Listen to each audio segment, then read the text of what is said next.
My name is Ann Mollengarden, and I am the Director of Education for the Birmingham Holocaust Education Center, or the BHEC for short. Even though our physical office remains closed, we are excited to be able to continue to be able to share our programming online, reaching audiences across the nation. So we are excited to have all of you here with us tonight. Our program tonight is part of our series titled Bearing Witness, Stories of the Holocaust. Noted Holocaust survivor Elie Wiesel of blessed memory coined the expression, when you listen to a witness, you become a witness. As you hear stories from the Holocaust during our Bearing Witness programs, you become a witness with the responsibility to remember and to tell others what you learned. This reflects the very essence of our work at the BHEC, to remember the Holocaust survivors who lived in our midst and to learn from their experiences so that we can create a better future. We thank you for your continued support. During the program tonight, everyone will remain muted. Drop your questions both during and after the presentation via the chat box that is located by clicking on the conversation bubble at the bottom of your screen. When you click on that, the chat box will appear and you can type in your questions. But please remember that whatever you type in that box will be sent by default to the whole group unless you select a particular person. Writing down everybody else. After our lecture, we will have a period for questions, which I will take from that chat box and direct to our guest. We appreciate your cooperation in using these procedures. So now a little bit about our special guest. I first met Chris Berdy in 2016. He was at the very beginning of his journey of discovery and searching for information. As with so many who reach out to the BHEC, Chris wanted to learn about the Holocaust and about his family. For those of you who've worked with me, you know that I love rabbit holes, and Chris had just jumped into one. I kept him on my radar, hoping he would find all that he was looking for. Tonight, we will find out. Chris Berdy lives in Birmingham and is a partner with the law firm of Butler Snow, LLP. His wife, Catherine, teaches at the Altamont School, and they have 2 children.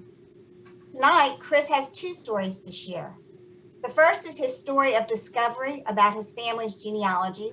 The second is his story of how the events of the Holocaust impacted his family down to the current generation. So without further ado, please welcome Chris Berdy. So Chris, right. You can share your screen. Yep. And I'll give you the thumbs up when I see it. Okay. Is that good? No, not yet. Okay.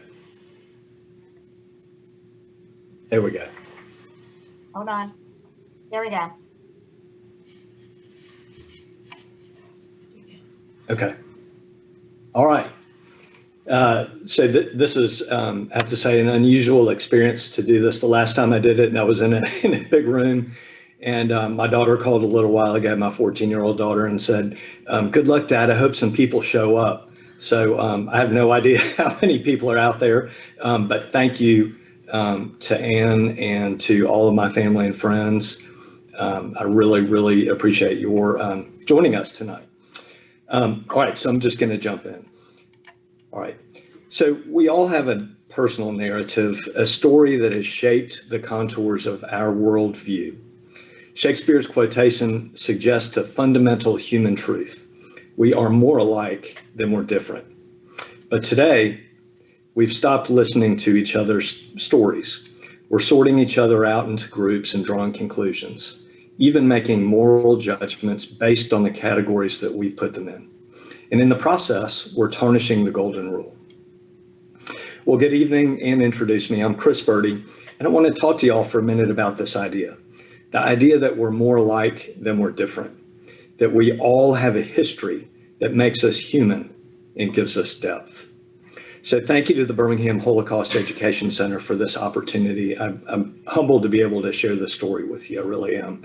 And thank you again to my family and friends for joining tonight as well. And to neighbors and folks that I don't know, I really appreciate you listening to this. So not too long ago, I turned 50. and I decided that I was going to take Socrates' advice, and I've been examining what I've done and what I've left undone in my own history.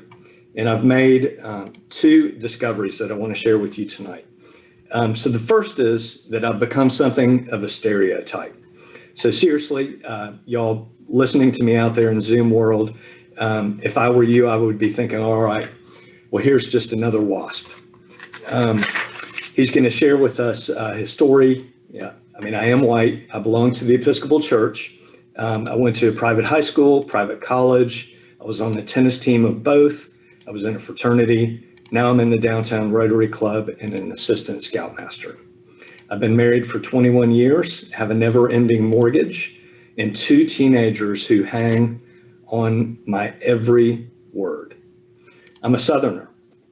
I grew up in Jacksonville, Florida. I went to college in Virginia that was named after both George Washington and Robert E. Lee. I live in Birmingham, Alabama. I like to eat barbecued, drink sweet tea, and listen to bluegrass music. But in discovering this stereotype, I realized that I've been dwelling on what I thought the world was telling me to do in order to succeed. But those things don't tell you much about why I made the choices that I did or the kind of person that I am and have become. So it turns out that the more interesting story is the second one. See, this story, the stereotype, conveniently omits one minor fact. I'm a first-generation American. I've known it for most of my life, and I've been ignoring it for about that long too. But without that fact, the story's not finished. The puzzle is not complete. So what is that story? Well, to answer that question, we've got to wind the clock back to August 15th, 1949. That's when my then 6-year-old dad, my then 9-year-old aunt, Michelle, and my grandparents sailed into New York Harbor on the SS Sobieski. 2 weeks earlier, they had left France with all of their worldly possessions stuffed into this gray trunk that my grandfather built. And on August 15th, 1949, they stepped off the Sobieski and onto Ellis Island to start a new life. But why? What had they left behind? Well, as Jews, they had been forced out of Vienna in 1938. As Jews, they fled to Lyon, France. And as Jews, they had survived the Holocaust. Now, I cannot pretend to tell you what it's like to be persecuted or ostracized for nothing more than your race, your religion, and your culture. But I can tell you some of the steps on their journey here. And to guide that discussion tonight, I thought it would be helpful to look together at some of the questions that are in an application for Holocaust victims seeking restitution or compensation. And here are 4 of them. So question number 1. Did my family have to flee an imminent Nazi threat? Yes. Just to give you a little bit of context and reorient, I'm going to give a quick history lesson. So on March 12th and 13th, 1938, the Germans annexed Austria. And I do not have a French accent or an Austrian accent, so I'll butcher the word Anschluss, but the annexation of Austria. At the time, about 200,000 Jews were living in Austria. Most of them were living in Vienna at that time, including my family. There were about 190,000 Jews living in Vienna at that time. Important to the story is knowing a little bit about the IKG. I'm not even going to attempt to say what it stands for, but the IKG was founded in 1853 in Vienna to represent Vienna's Jewish community in social, religious, and educational affairs. In 1938, at the time of the annexation of Austria by Germany, it had about 185,000 members. But when the Germans came into Austria, they closed the IKG down for several months. Dispatched to Vienna to oversee things and to set up an emigration, that's with an E, center was Adolf Eichmann. This is a picture of him with the red arrow pointed to him. He's facing the camera. And he was ultimately responsible for setting up the Central Office for Jewish Immigration in Vienna, among being one of the chief architects, if not the chief architect of the final solution. And this is him standing outside of the IKG office sometime in March 1938 during a raid of their offices. Now, it's important for my story this evening to understand that from March to May of 1938, the IKG office was shut down. But in May of 1938, the office was opened back. The IKG came back into operation with a slightly different name for the period of the war. And they were forced to organize the immigration effort of the Viennese Jews out of Austria, and the eventual deportation for those who did not immigrate. In order to immigrate, the head of each Jewish household had to complete an IKG immigration questionnaire. Up on the screen is the cover page of my great-grandfather's immigration questionnaire, Abraham Moses Feldstein.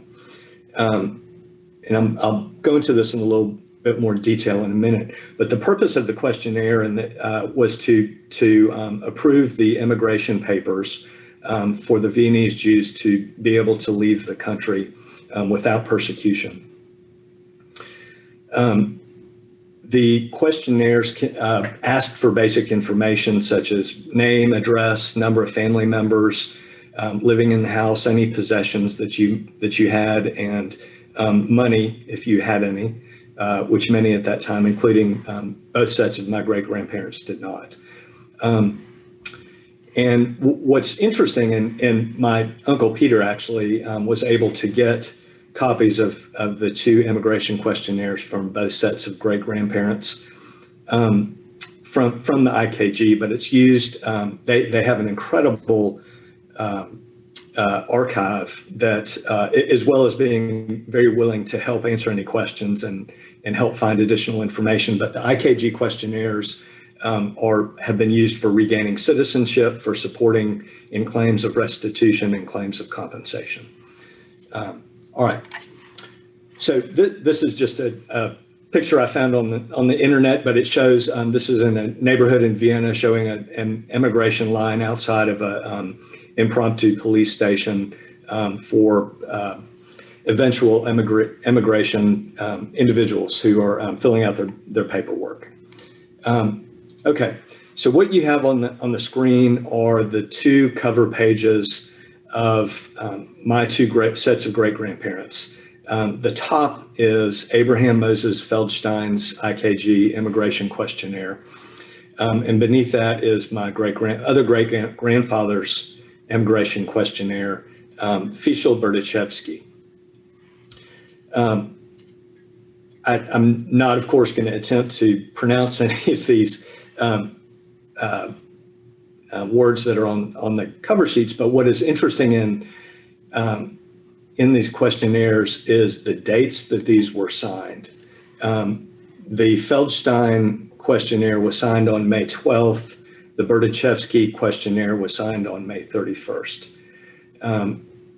I have to imagine that they were near the front of the line in an effort to quickly leave the country, recognizing the circumstances that were before them. So I certainly don't know that to be a fact, but just given the dates when the questionnaires were signed and entered into the system, it is, to me, pretty haunting. All right. This is my grandmother, Annie Feldstein's. This is my dad's mother and my aunt's mother, and my Uncle Peter's mother. She, in 1936, was a student at the University of Vienna. I originally thought that she did not complete her studies and had to leave the country because of the annexation, but I learned, as I'm continuing to learn through this process of discovering the story and putting bits and pieces of it and filling in gaps, that some of the assumptions that I've been making have been off just a little bit. So I think that she did complete her studies. She enrolled in 1936, as you can see. She was born in 1917, so she was around 21 at this time of the annexation. So I understand that she managed to escape from Vienna and go to her sister, who was studying in Venice at the time, and was able to get out of the country and was hired by an Italian family to serve as an au pair. And while that family was traveling in France, she decided that she was going to stay and join the French resistance in Lyon, France. And she, within a short period of time, I don't know the exact date when she arrived, but she met who would soon be, eventually be my grandfather, Siegfried Berditschevsky. He was 31 at the time of the annexation of Austria, and they met through some mutual friends in Lyon, and were married in early 1939 in just outside of Lyon. So just to orient you a little bit to the geography, so got a small picture of, well, here, I'll get the pointer here. Okay. All right. So this down in the lower left-hand corner is just a basic map of France. Up in the middle in the red circle here is their address for the flat in which they lived, 12 Rue des Tables, which was right on the line between the 1st arrondissement and the 4th arrondissement in Lyon, not too far from the Rhone. I've not been there, but we are planning to go in a couple of years, and very excited about that. But I'll talk a little bit more about Lyon and the significance of Lyon before and during the war. But I'm trying to bring you along this journey and show you where they lived and a little bit about what life was like before the war. So this is Annie and Siegfried's marriage certificate. They were married on January 6, 1939, in Vireville, which is a small commune just to the southeast of Lyon. There's a story there, but have not gotten to that one yet. Now, I'll explain this document in a minute, but just a little background on Lyon at this time. So Lyon was the capital of the Rhone department in east central France. And around the start of the war, the Jewish population there was about 7,000. As I'm going to tell you in a minute, and I'm sure most everybody knows that France was divided in the beginning of the occupation into free and unoccupied zones. And Lyon, being in the free zone for a period of time, became a refuge for Jews and Jewish organizations, and became a significant hub for the French resistance. And it actually also received fairly strong support from the local Catholic Church in its efforts. So I suspect and understand from family lore that the attraction for both Annie Feldstein and Siegfried, my grandparents, to go to Lyon was because it was friendly and had a significant Jewish population with a number of synagogues there, as well as the French resistance underway. All right, so what did they do while they were there? Initially, my grandfather was a master craftsman. He was a furniture maker. I always heard him called growing up as a cabinet maker, but essentially he was a high-end furniture maker. But he worked in secret for another furniture maker and a shopper near their flat. And at some point early on in his time in Lyon, he actually was conscripted into the Vichy army for several months. I don't know that it was more than a year, but was essentially forced to be a laborer for the Vichy army. My grandmother who was a Zionist. She grew up in a Jewish ghetto in Vienna and regularly attended synagogue and really wanted to go to Israel before the war broke out.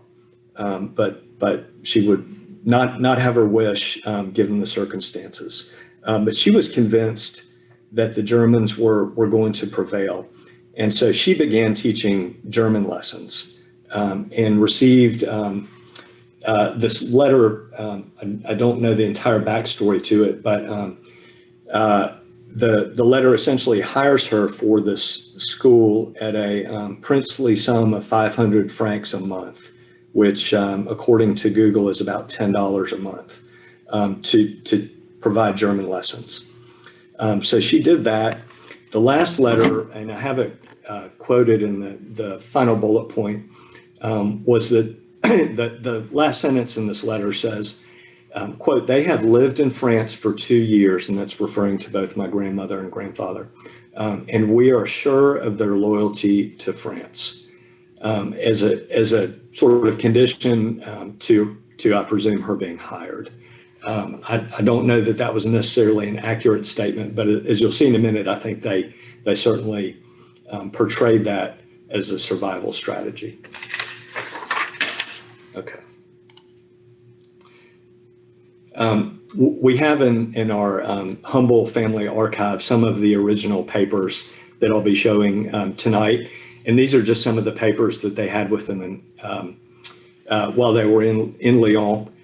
This is called a Livre de Famille, which is essentially a family history book, and it lists their address, their dates of birth, their country of origin, and their children at the time, which were my Aunt Michelle and my father. And this is a carte nationale, a national identification card. Again, I don't know the origin of this, but I have to presume this is something that they carried with them when, on the rare occasion, they did go out in public. Okay, second question.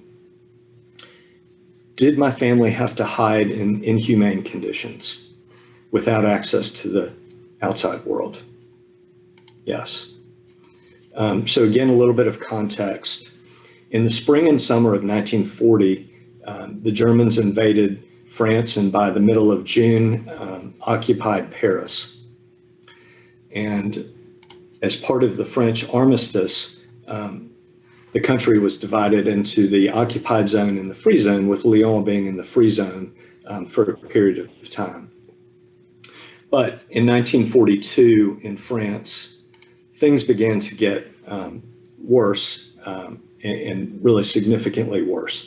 The first French Jews were sent to Auschwitz on March 27th, 1942.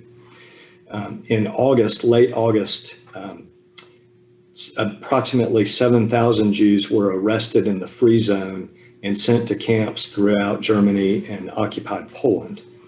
And on November 11th, 1942, the Germans invaded the free zone and took over almost the entire country of France, which included Lyon. Shortly after November 11th, Klaus Barbie, the infamous butcher of Lyon, was reassigned to be the chief of the Gestapo in Lyon.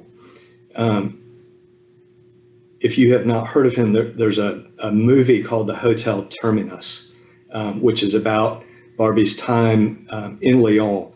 And he's infamous for having personally executed Jews himself, including Jean Moulin, who was one of the leaders of the French resistance, and was responsible for the execution of some 4,000 Jews and the deportation of about 7,500. The significance of that is that 6 weeks or so after the invasion of the free zone, my father was born on December 16th, 1942. My aunt, who I've been referring to, Michelle, was born in Lyon also in March of 1942. I have to, having two children myself who are now 18 and 14, my grandmother was approximately 25 at this time. The stress of just being pregnant, but under these circumstances is almost incomprehensible to me. That with all that was going on, she was bringing a new child into this world, and particularly under the circumstances and in that timeline. Now, in Lyon, I showed you earlier a map of the location of their flat. They lived in a small two-bedroom flat in Lyon's first district. They had very poor sanitation. They did not have a bathroom in the flat. They had a common water closet on the landing outside of their flat. My grandfather, the master craftsman and furniture maker, built a false wall in a closet in their flat. And on occasion, when the Gestapo were making their way through the neighborhood and actually into their building, they would hide in the false wall, behind the false wall. My Aunt Michelle recalls explosions on the street and windows in their flat being shattered, and having to live through a general environment of tension and imminent violence. So they rarely left their flat.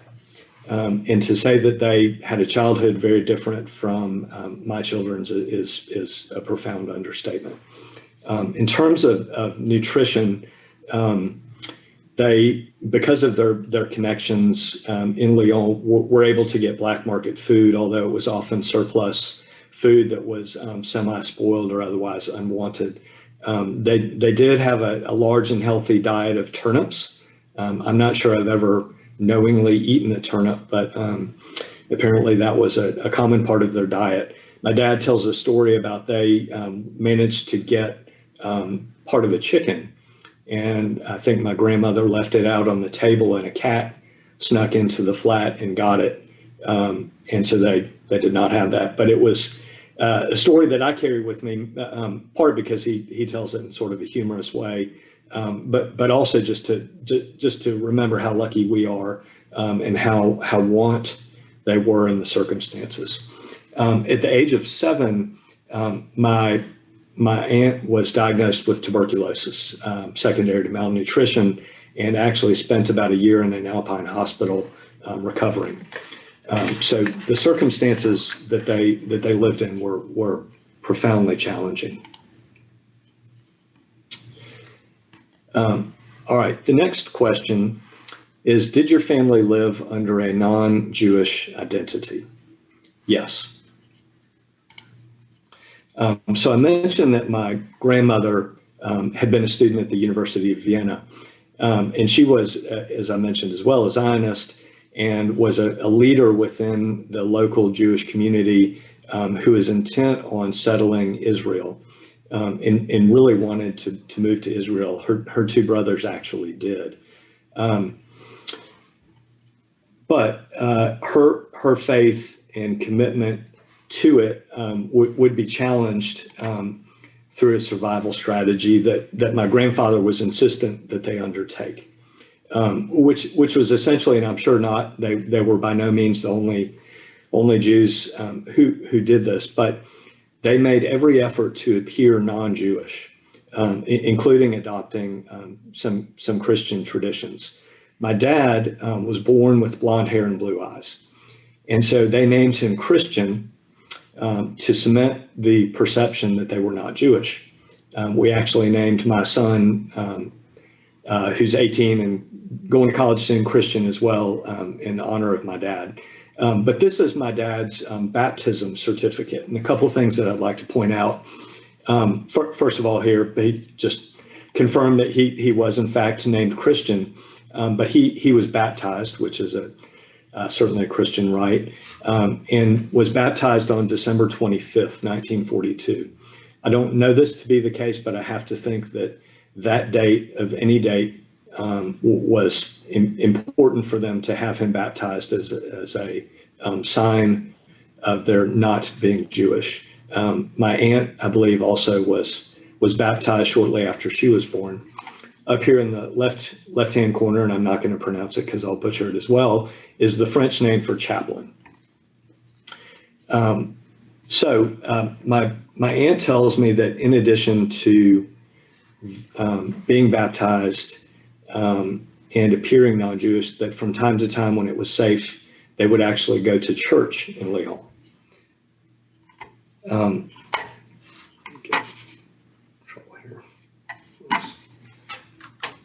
Okay. And the final question, were any of your family members sent to a camp, concentration or labor camp? Yes. Again, a little bit of history and context. So on January 20th, 1942, senior leaders of the Nazi Party and the German SS met in Wannsee, a little village outside of Berlin, to develop the final solution to the Jewish question. This is the actual location, the villa that they met in Wannsee.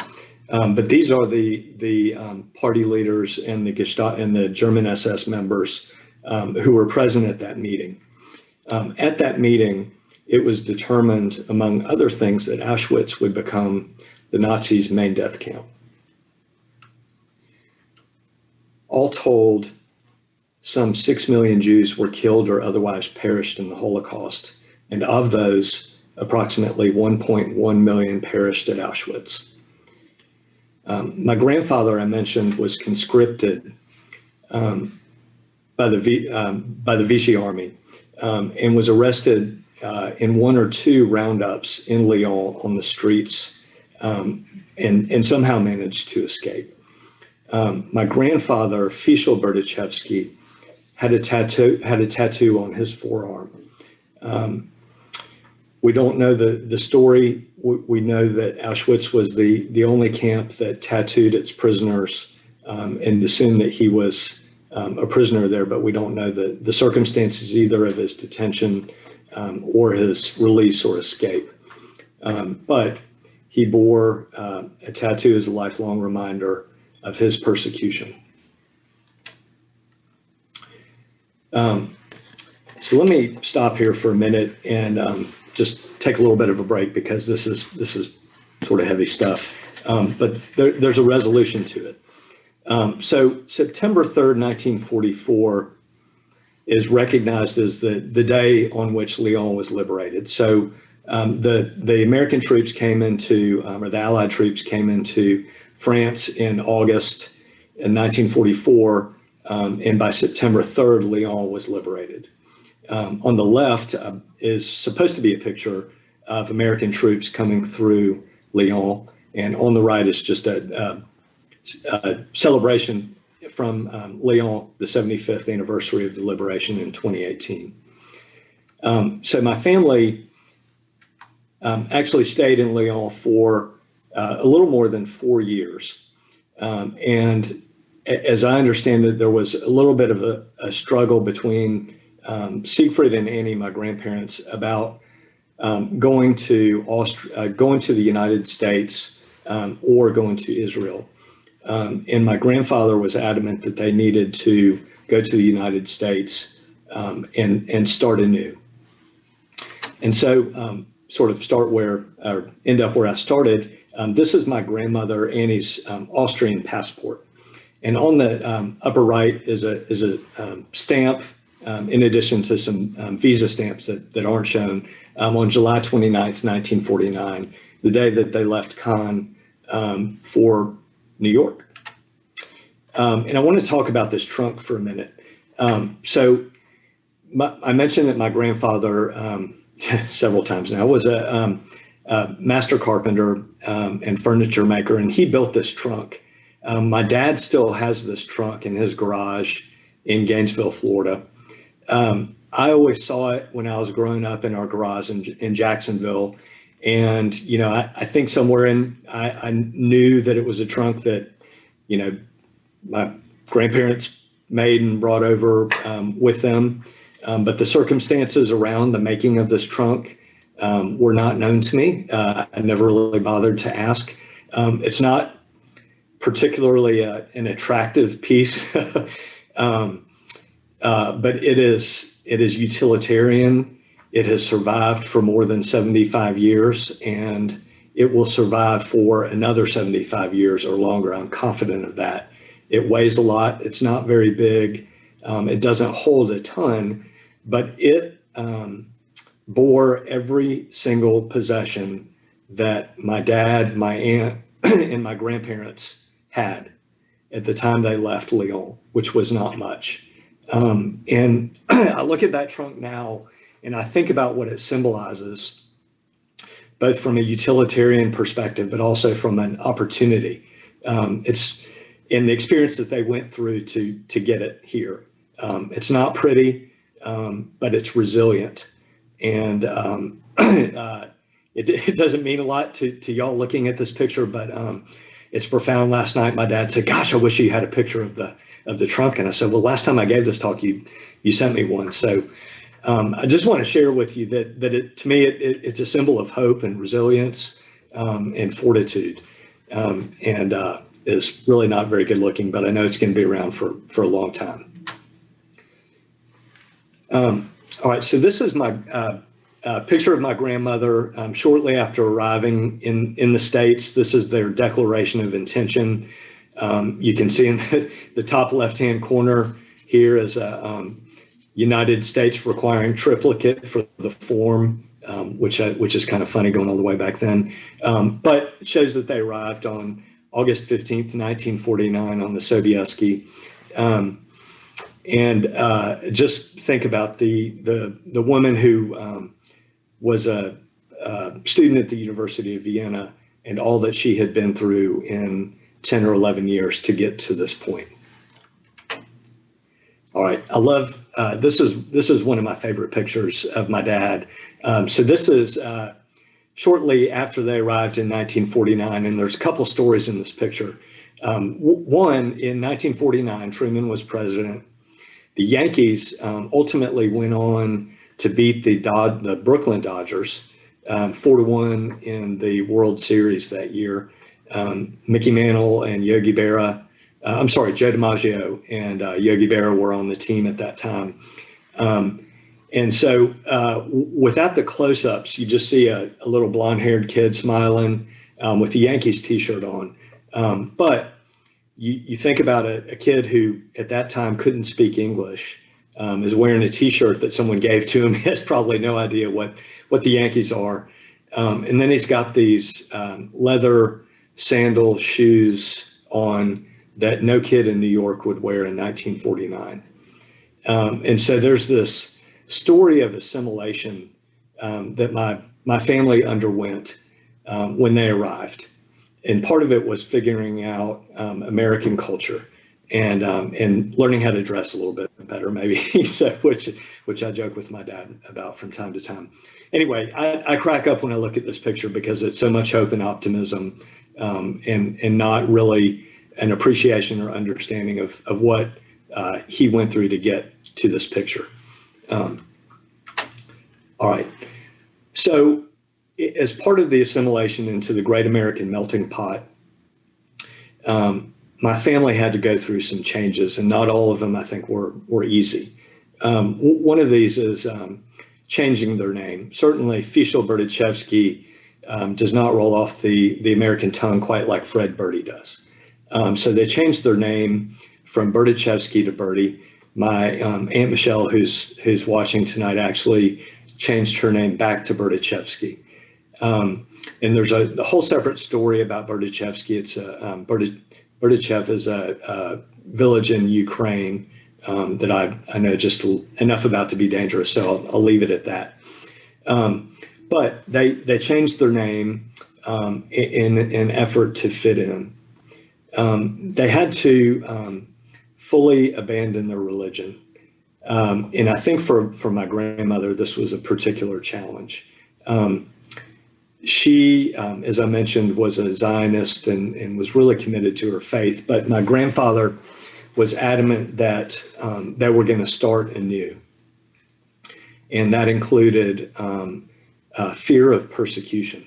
He made it clear to my aunt and my father that they were not to tell anybody, certainly as a holdover from their days in Lyon, that they were or had been Jewish.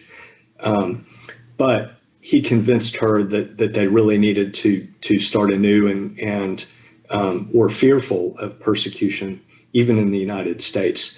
So here, this is really two pretty profound documents if you understand that mindset from my grandmother. First is her baptism certificate into the Catholic Church. And then on the right of the screen is their marriage certificate. So although they had been married in Lyon, she was baptized and then they were married into the Catholic Church, all in an effort to assimilate again into the great American melting pot, as challenging as it was. So you can see that this all happened on the same day, August 5th, 1953. So sometime between 53 and 55, they moved to Denver because they wanted to be closer to the mountains in a climate more like that of Lyon. And my grandparents and my father and my aunt were all became naturalized citizens on February 25th, 1955. This is my dad's naturalization or citizenship certificate. And he would have been about 13 or 14 at the time, which is not too far off from my daughter's age. But he and my aunt both put themselves through college and through graduate school. My dad would go on to serve in the Navy. He entered the Navy in 1968, and interesting timing because he then was shipped off to Subic Bay, where I spent the first couple of years of my life.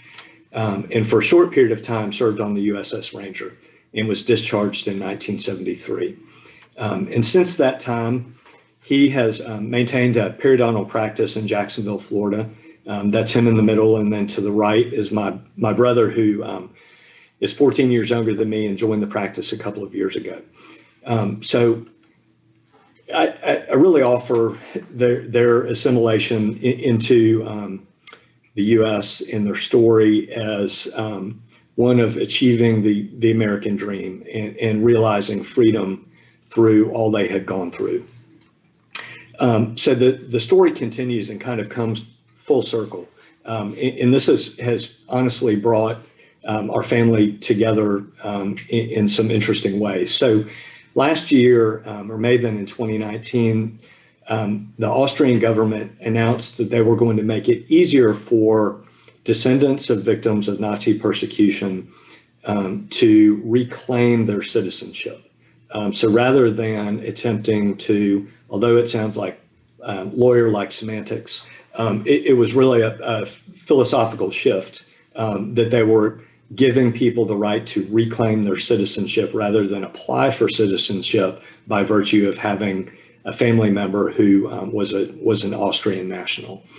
So my cousins, my dad, my brother, and I are all going through this process right now. We've submitted our applications, and I think the system got pretty overloaded in the beginning, either at the end of last year or the beginning of this year. So it's taking a little while, but many of the documents that I've shared with y'all tonight we're using in support of the claim for citizenship. So it's free. The government's not charging anything, and we're all really excited. And I have to say, for my son, who is going to be going to college this fall, he'll be 19 when he starts. And by the time we get our passports and our citizenship certificates, will be about the same age that my grandmother, his great-grandmother, was when she was forced to leave Austria. So in 4 generations, we've been able to make it back, which is kind of a little bit of a poignant personal part of the story. All right. So I want to close. I'm nearing the end, and I want to ask each of you to think about this question as I wrap up my remarks. Why do we bear witness? Why do we? Oh, and I've got some more slides. Did you? No, I did not unshare you. Try sharing it again. Okay. There we go. So I want to ask this question, and this is something that when Anne invited me and gave me this opportunity to speak, why do we bear witness? Why do we still talk about an atrocity that happened over 75 years ago? And I offer one simple reason that Anne alluded to in the beginning of this presentation with three lawyer-like subparts. Being a lawyer, I can't help but break that down. And it's to remember. But what do we remember? We remember these stories of the people that we lost, of the people who led the defeat of the Nazi regime, of those who joined in the fight for freedom. We remember it through sharing these stories with our communities. And I have on the screen before you a number of books that were published. These are all books and one TV show on Amazon that have all come out in the past year or two. So the stories that we continue to learn about triumph and about the resilience of the human spirit exist today because of this. And so we remember because these stories are important for the lives that they took and for the leadership that was exemplified. We remember because we have to ensure that justice and the rule of law is upheld. I've got two on the screen here, two headlines from last summer. I'm sure many of you saw that a 93-year-old Nazi camp guard was arrested and convicted and tried as a minor in juvenile court because he was 16 or 17 at the time he was a guard, but he was convicted. And the Wall Street Journal, following his conviction, declared that the era of Nazi war crime trials is over. This is a whole separate semester worth of discussion about the pursuit of justice. But on the photographs at the top of the screen are from the one on the left and the one in the middle are from the Nuremberg trials.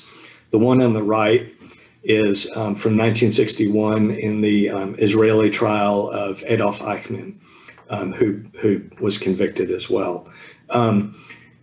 But we have to let future generations know that we will pursue justice, that the gravity of the wrongs committed were so heinous that even if it takes 75 years and 4 generations, we will pursue justice in the name of those who were persecuted.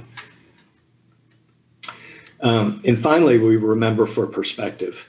I have a friend who's on tonight. I can see him on the screen, and we were talking by email a couple days ago about perspective and what it is like to grow up.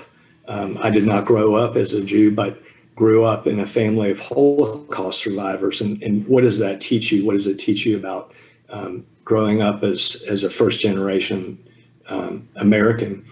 And that it is that there's a history, that we all have a history. We all have a story.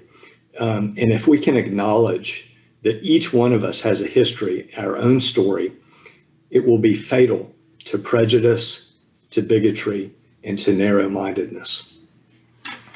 So I would leave you with this quotation from President Kennedy, that we all inhabit the small planet. We all breathe the same air, and we all cherish our children's futures. We are all mortal. Those are the binds that tie us together.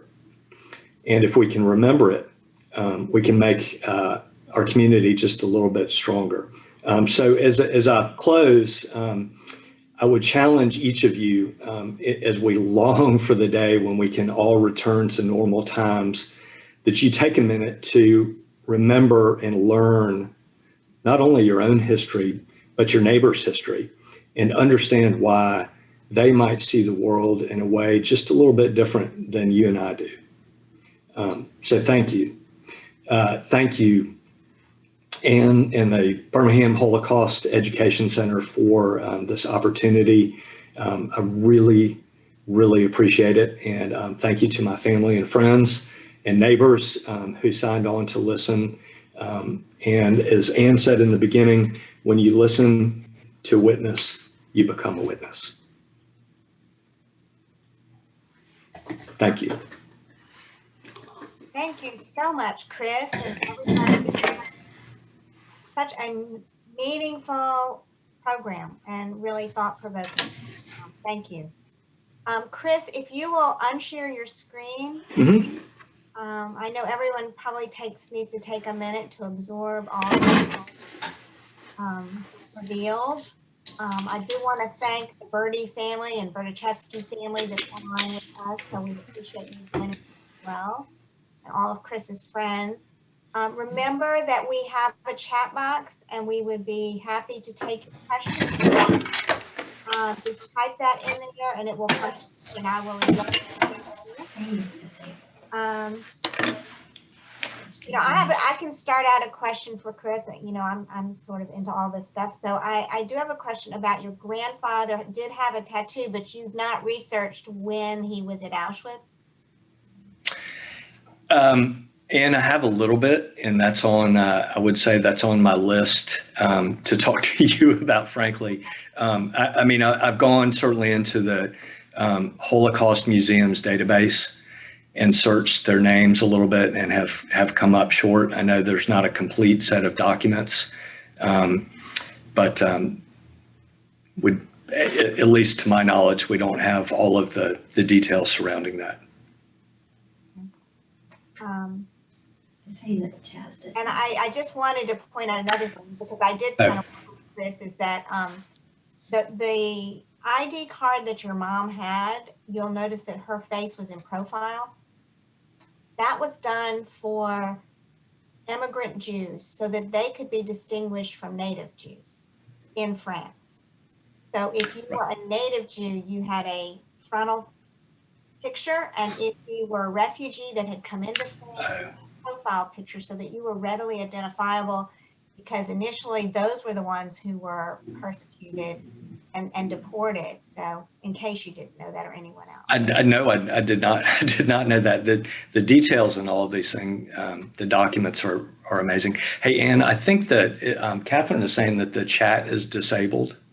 The chat is disabled. Lauren, yeah. Can you work on that for us? Hold on, we have somebody else that's helping us. There we go. I think I just got it. It just came up. Okay, I think Catherine said it just came up. Okay, all right. Sorry, everybody.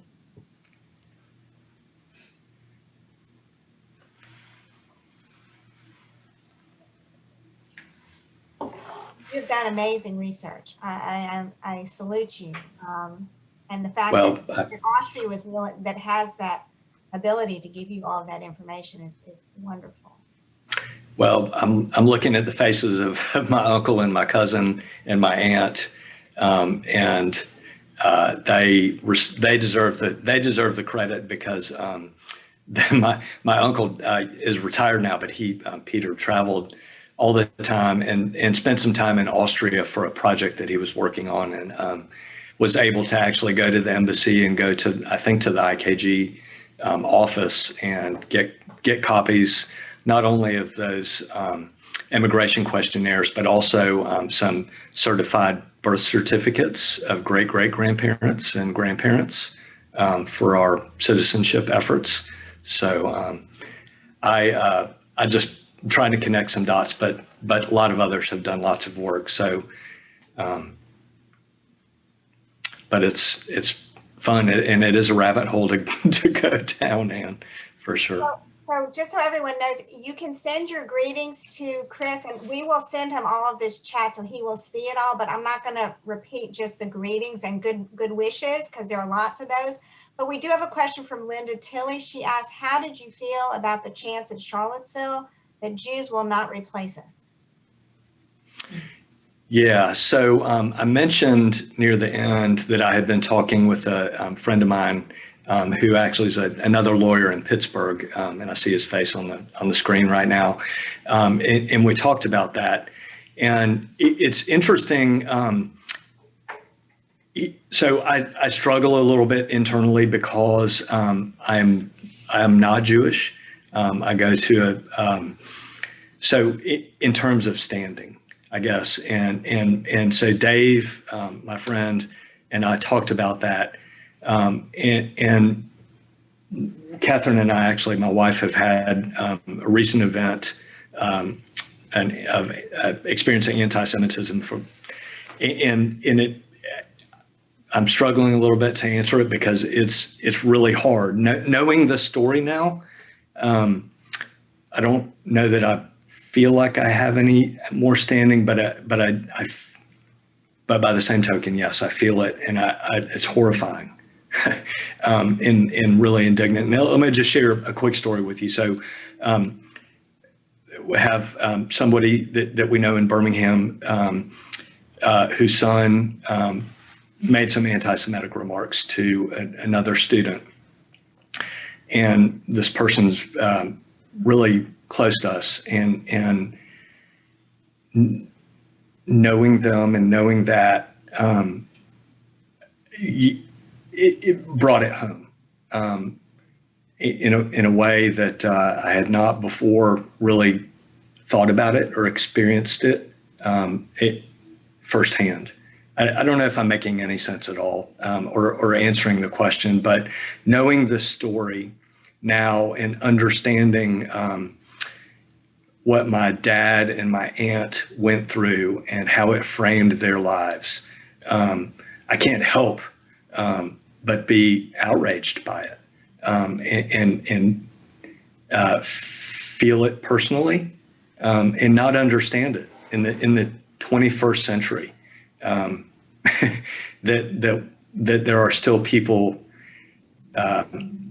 in this country and in this world who are that way. And so and honestly, I think all the more reason that we have, that the work that the center does is vital to put that out and put an end to it. And it comes from ignorance and a lack of understanding. So learning my own story has, I would say, made me acutely, profoundly aware, not only of what the Jewish community has gone throughout its history, but what other minorities and other underrepresented communities experience, and the level of empathy that we have got to show each other. Is deeply important. Thank you. Abe Schuster has asked if anyone in your family has explored Judaism, and are you in touch with family in Israel?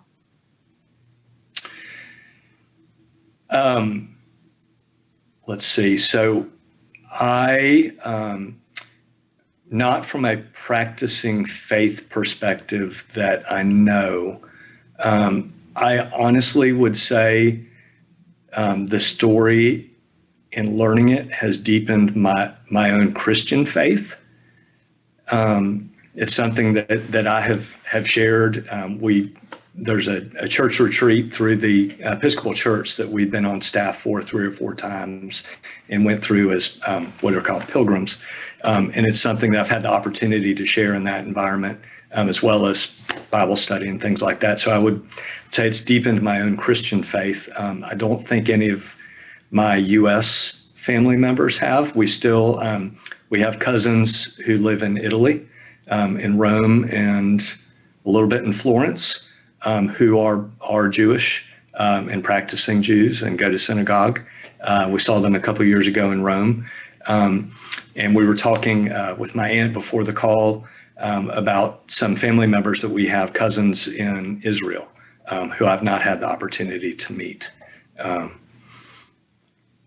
your grandmother ever get to go to Israel? Yes, she did. I don't know the details of that, but she did. And I see my aunt smiling and nodding. Yep. I will say real quick, my grandmother was 5'2" when she stepped off the boat. She was probably 5 feet when I knew her. She seemed to shrink every time I saw her, physically, but her personality was, she would have fit into the body of a person who was 7 feet tall. So if anybody So the grit and determination and livelihood that she experienced, and her attitude, I think, were a significant part of her survival. She was not going to be defeated. Okay, I know you touched on this, but Vivian Hershey has asked you to expand on the fact that many Jews did become Christians to protect themselves in Europe. But why did your family decide not to go back to their Judaism when they came to the United States? Sure. So I alluded to this a little bit. My grandfather, I would say, was not necessarily a practicing Jew. He did not, I think, regularly attend synagogue in Vienna growing up. He had experienced anti-Semitism well before the war started, and certainly before the annexation of Austria. To describe my grandfather, he was born in 1907. When I knew him as a teenager and as a young boy, he was stoic and European. He walked like a European does, with his hands behind his back and hunched forward just a little bit. He was wiry and had a very thick Austrian accent and was very intimidating to me, because I was like a lot of grandparents are. I mean, he just was, I was just a kid in Florida growing up, and we went on a long road trip to California a long time ago to go stay with my aunt and cousins. And he said, I think this is what we're going to do. I can't, I think, take it anymore. And this is a chance for us to start anew. And I really think the experience in Austria, before the war, before the invasion, hiding in France, being caught in a roundup, having to do things like have your profile picture taken because you're a foreigner. I mean, a lot of the French documents that I showed have the word travailleur, I'm saying that improperly, but foreigner in it. And it was clear that they were there, but they weren't part of the community in that way. And I think they wanted a fresh start and a clean slate. He did. And I think he won out. But I will say, and we were talking about this right before the call, that was not something that my grandmother at the age of 21 or 22, I think, discerned about my grandfather when they first got married. And when they decided that they needed to leave France in the decision of whether to go to Israel or go to the United States, my grandfather won out, not only on that, but also on how they would live their lives. So when I first met you, you shared the story about how you first learned about all this as an adolescent, and you didn't share that tonight. Yeah. Did you share that? Yeah. So I couldn't quite figure out how to put it into the story. So here's what happened, and this is really not a theme that I touched on, but I bet if there's someone else out there in the world who has a story similar to mine, felt this way. So when I was in third or fourth grade, my dad probably won't remember this. I was an only child up until I was 14 or 15 years old, and so I'm in third or fourth grade, and I hear this, "Christopher, Sean, get in here right now." And I was going into my parents' room, and I'm 8 or 9, 10 years old, and my parents had a paper, and it was that paper where you're learning your handwriting, and it's got a blue line and then a red dashed line and then another blue line. Well, I had drawn with a gigantic pencil, probably held like this, a swastika at the top right corner of the page. I had no idea what it was. I had a friend that I grew up with named David Burcham, who lost his father in Vietnam, and his grandfather had fought in World War II, and he had a lot of army and military paraphernalia. And I think he must have brought with him to school one day, maybe a medal or something that had a swastika on it. And I literally had no idea what it was. And so my dad and my mom called me in, and I remember this like it was yesterday, where you're, taken by the ear into your parents' room, and they sort of, for the first time, unload on me. Your father was Jewish. They survived the Holocaust, and this is, the Nazi symbol. And why did you write this? And you can't do that ever again. And that was that. And there was no, I didn't have any context or framework for that. I didn't know what I really had done wrong, other than I had drawn the symbol. I'm not chastising my parents, but the larger point of that is that I think when they assimilated and came over to the States, my grandfather so wanted to have a new start, that everything was kind of pushed aside, and their past, and we just never talked about it growing up. I learned about hard work. I learned about not leaving anything on your plate.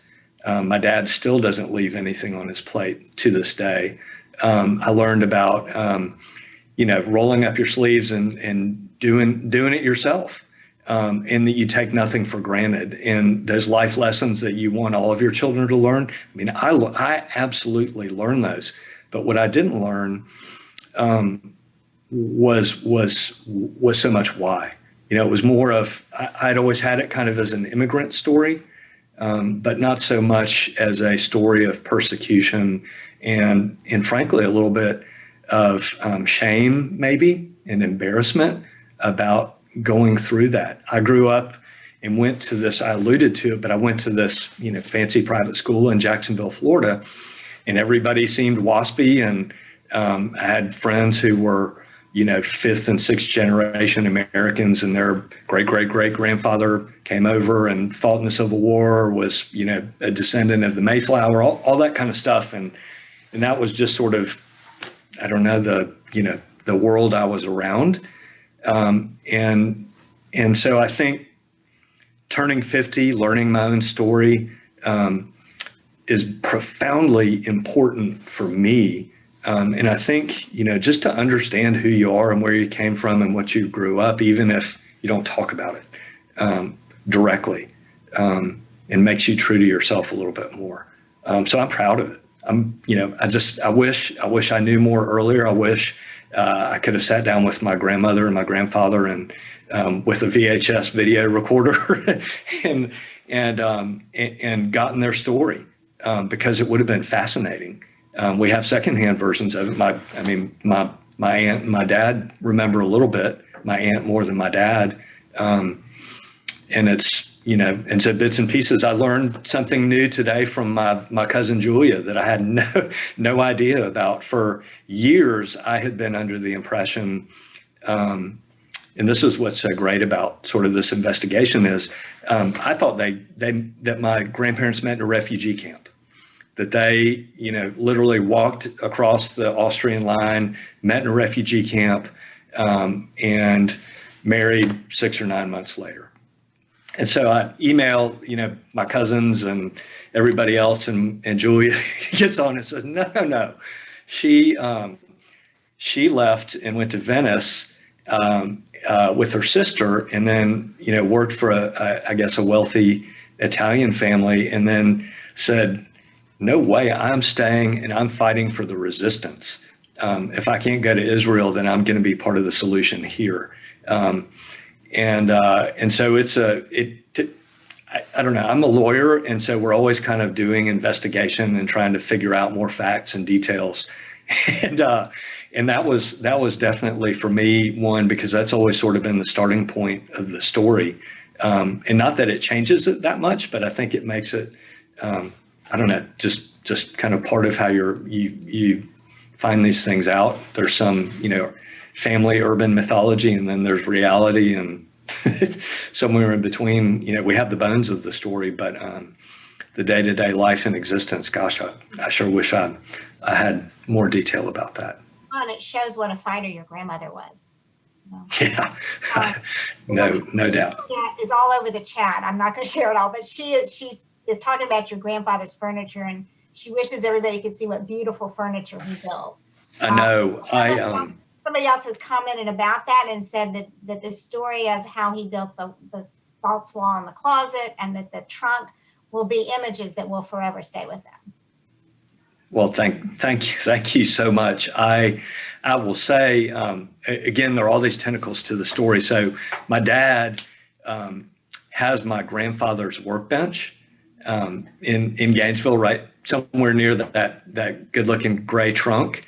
And so that is something that will not be leaving the Berdy family because there are a lot of stories there. But so I will say my dad and my uncle's better than my dad, but they're both pretty good in their own right in making and refinishing furniture, but nothing like my grandfather. But they grew up working in my granddad's shop. So we'd go to Denver and I'd go out there in the shop, and it just was, as a kid was amazing. But my dad and my uncle both grew up working in that shop. And my granddad always said, well, if my uncle was an airline consultant, my dad's a periodontist, and they said, well, if that doesn't work out and something happens, they can always fall back on their carpentry skills. And he was not smiling when he would say that at all. It's like, I feel like I gave them something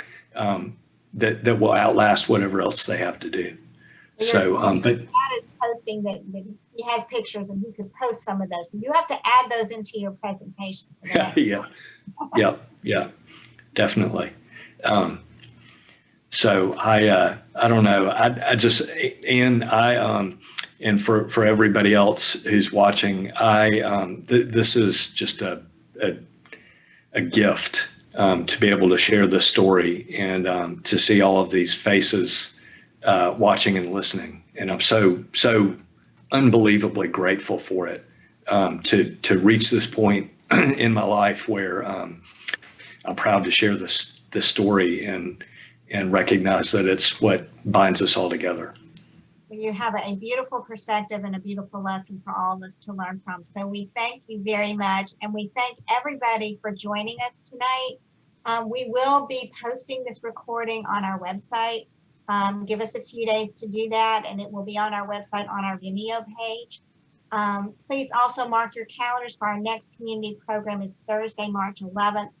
We will be welcoming Christina Chavarria from the Levine Institute for Holocaust Education at the U.S. Holocaust Memorial Museum, and she is going to speak on Jewish refugees from Nazi Germany finding refuge in the Dominican Republic and Mexico. We also on our website have an online learning page that explores additional online learning opportunities offered by other Holocaust centers throughout the world. So in all of this pandemic craziness, there is one bright spot, and there's a lot of online learning available if you've got the time to explore that. So again, Chris, thank you so much for your work and your research, and maybe someday we'll invite you back for part 2 for when you explore more. So everybody, thank you, and be safe, and have a good evening. All right. Bye. Thank you, everyone. Thank you.